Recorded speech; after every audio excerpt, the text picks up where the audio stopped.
Today's video, we're gonna revisit a crop that I tried and failed to grow last year, and that would be garlic. Kevin Espiritu here from Epic Gardening, where it's my goal to help you grow a greener thumb, including myself. And let's talk just for a moment, before we get into the meat of the video, why did my garlic fail last year, and why is this part 2 of garlic care more than one season from the last one? Well, it's because at the old Epic Garden, which many of you OG followers remember, there were a lot of different issues that were going on there. I had a skunk dig up my garlic 3 times. You're talking about a plant that grows for at least 120 days in the spring, maybe 220 days if you plant it in the fall.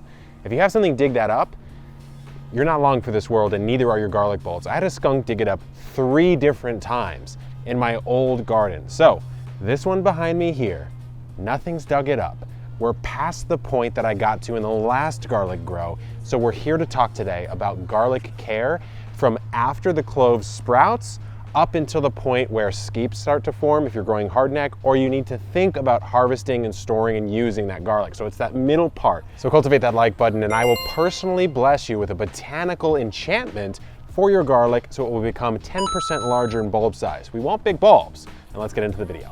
So if you're familiar with the part 1 video, you'll know that the way I've planted this second crop of garlic looks quite different than the first. The first was in a raised bed. This one, of course, is in the ground. Why? First of all, I have the space here. That was one of the big reasons for moving to the Epic Homestead, is I actually have space to grow.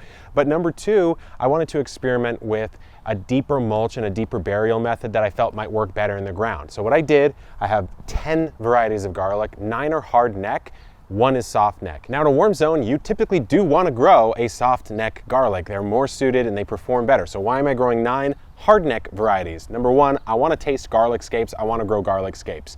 That's a big reason for me. It's a delicacy and I really want to have that. Number 2, I just want to experiment, see if I can do it. But what did I do to mitigate against some of the problems you might run into growing hard neck? Well, what I did is I kept all those cloves in the fridge for about 3 months or so, and then I buried them about 6 inches deep, covered that with 2 inches of mushroom compost as sort of a nice organic top dress mulch, and then another 4 inches of straw. The reason why is because with garlic, you want to keep the soil temperatures low until that bulbing process starts.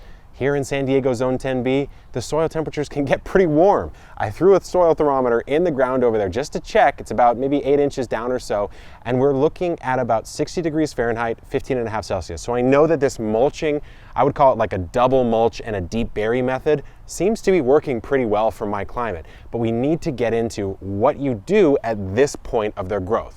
As with anything in the garden, observation is really the key. So let's just take a look really quickly here. So you've got a nice stalk coming out. There's the newest growth right here. Here's some of the older leaves. You are seeing a tiny bit of yellowing here, but I don't think it's anything to be concerned about. A nice vibrant green. And we have maybe 1, 2, 3, 4, 5, 6, 7 leaves. We're still in the leaf phase where it's putting out a ton of leaves to get energy to form the bulbs. Let's talk watering for your garlic while it's still putting out a ton of leafy growth. And then after that, I'll show you a cool way that I like to fertilize. But I'm just gonna use this little fan attachment here on my hose link as we talk about this. The thing about garlic is it's a shallow rooted plant. You have your bulb, first of all, you have your clove, then you have your bulb, right? And as soon as that bulb starts to form, when you pull a garlic out of the ground, you know that the roots maybe go to here or so, maybe a couple inches. And so that means that if the water is not present in that very shallow root zone during this all-important growth phase, you're in a pretty bad spot. It's not going to develop much further. It's not going to grow much further, no matter how much light it gets, no matter how much fertilizer it gets. What's really nice about this particular method, at least so far for me, is that I've buried it so deep that I really don't have to water extremely frequently. I've got it about 5 inches, 6 inches deep, and then again, I have multiple layers of mulch on top. I've got the straw, which not only reflects heat because it's light colored, but also it's a really good insulator, and so it keeps the soil nice and cool. That said, of course, you still do have to water it. Now, the thing about when to water, everyone asks this question in the garden, when do I water, how often do I water?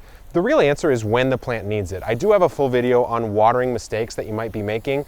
You need to know what the plant wants, the specific plant you're growing, in this case garlic, know how the plant grows. If you know it has a shallow root system, of course that's going to change the way that you approach both the watering and the planting of the plant. Now, another thing I'll say, specifically, again, if you're in this warmer zone or you planted your garlic in the spring and not the fall, I would say you probably might want to consider some sort of shade cloth. So pretty soon, what I'm going to do is I'm going to erect a couple little stakes in the corners here, and we'll lay some 50% shade cloth over the top. 50% means half the sunlight should be cut. Now that does hamper a little bit of the photosynthesis, but it's a trade-off. I'd rather have a little bit less light to prevent the heat buildup on the soil, and then of course down in the bulb zone where it's really not going to like that until it starts to bulb up. So we're just about done watering here. I could probably go a little harder. If you're unfamiliar about how to actually know if you're finished watering, just dig down in the soil, build a familiarity, and you'll get to it. But now let's talk about fertilizing. So how do you actually fertilize your garlic effectively, especially if you've planted a ton of it like I have? Well, you can just sprinkle granular fertilizer around and then water it in every so often, and eventually it will break down. I personally have been really preferential to using a liquid fertilizer, of which I have right here. This is Espoma Organics liquid all-purpose, so it's a 2-2-2, and it is bioavailable right away because it's water soluble. So a liquid fertilizer can be really good for that. But how do I actually apply this? Do I dilute it in water and then da-da-da-da, whatever? No, you do this. This is what I've really become a fan of here at the Epic Homestead. Fertigation, so irrigation plus fertilizing, fertigation. Now what you'll do here is you'll hook this to a hose. So I'll do it for you right now. This says insecticide sprayer, don't worry about that, I'm using it for fertilizer. So what you do, give this a nice good shake, and this fills up to about 5 gallons or so. So what I'm gonna do is, the back of this says use about 1 dose per gallon, maybe 2 doses per gallon. I'm gonna go on the lighter side, so I'll use 1. So I'm just gonna go 1, so that was 1 gallon worth. It'll refill, 2 gallons worth, 3, 4, and I've got 5, okay? So that's what I'm putting in, and then I have to fill this up, because what we're doing here is we're using this as a siphon. We're gonna hook it into this hose system and then use it to spray, which you'll see in a second. So it's really handy. So now all I wanna do is just pop this in, we'll fill it up to 5, and that seems like it's not a lot, but it is. It's exactly what we want to do. So there we go. We've got enough. Let's plug it in and let's water. So check it out. We have our sprayer all connected, and this is why I watered beforehand, because now it's way more likely to get all the way down there because the water has sort of permeated and wet the initial surface. And so all I'm doing is just coming in and fertigating, baby. Such a satisfying thing when you can apply a dilute fertilizer to a large space effectively. And we're actually hitting the plant leaves a little bit. I'm not saying it's a perfect foliar spray, but I'm not saying that it's not either. I mean, it will do something, right? And so now, as soon as this runs down to here, I'll know I've applied about 5 gallons worth of lightly fertilized water to my garlic, and we're in a good spot. 2 more points on fertilizing before we move on to some problems you might run into. Number 1, you really want to cut out the fertilizing as you start to see bulb formation, but how do you know, right? Because the bulbs form under the ground. You want to look for the stalk to start to really thicken up, a decent amount of leaf growth on top. That will be your cue to cut fertilizing completely. Just keep it well watered and manage some of the issues that we'll talk about in a second. And as far as frequency goes, I would say maybe 3-4 times throughout the season up until right before that bulb starts to form is probably a good idea. Again, you're trying to get those leaves really, really nice and bushy, nice and healthy, so it can send all that energy down into the bulb. But now let's talk about some problems you might run into with garlic. Number 1 being weeding. You want to make sure and keep your patch, whether it's in a raised bed or a container, whatever, clear of weeds. So the mulch is doing a good job over there, but I still see some Bermuda grass and some annoying stuff pop in. I want to make sure and clear that out because it's not a good competitor plant. Garlic likes to be left alone. It likes to be babied. It's kind of like that movie Wall-E, where us humans, we want like everything thrown in our face and we become nice and fat and happy. That's what you want to do to your garlic. Treat your garlic like the human beings in Wall-E. Keep them clear of anything that might annoy them. Another thing that might happen is you might run into some disease. The ones that typically happen is garlic rust.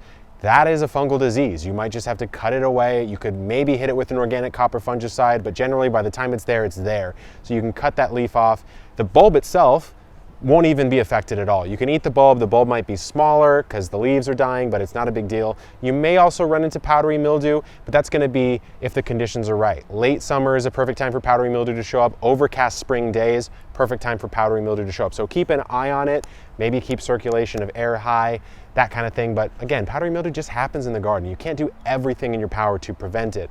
From a pest perspective, there's some thrips and mites and stuff, but generally speaking, a lot of stuff doesn't really like to be around garlic. So I don't think that's gonna be a huge issue for you. Garlic is one of those crops that you just get an immense sense of accomplishment when you harvest it because number one, it's a long season crop.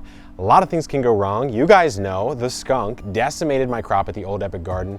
There's no way that's happening this time. I will camp out here. I will send blessings up to the gardening gods, and I will put a camera up if need be. This is my baby. I am a single father of 110 garlic over here. So there you go. That's what I wanted to show you guys as far as this part of garlic care. In part 3, which will be coming up, we'll talk about the garlic scapes, we'll talk about when to harvest, how to dry and use and cure and all that kind of stuff. So subscribe if you want to hear that. Good luck in the garden. Keep your garlic bulbs big and keep on growing.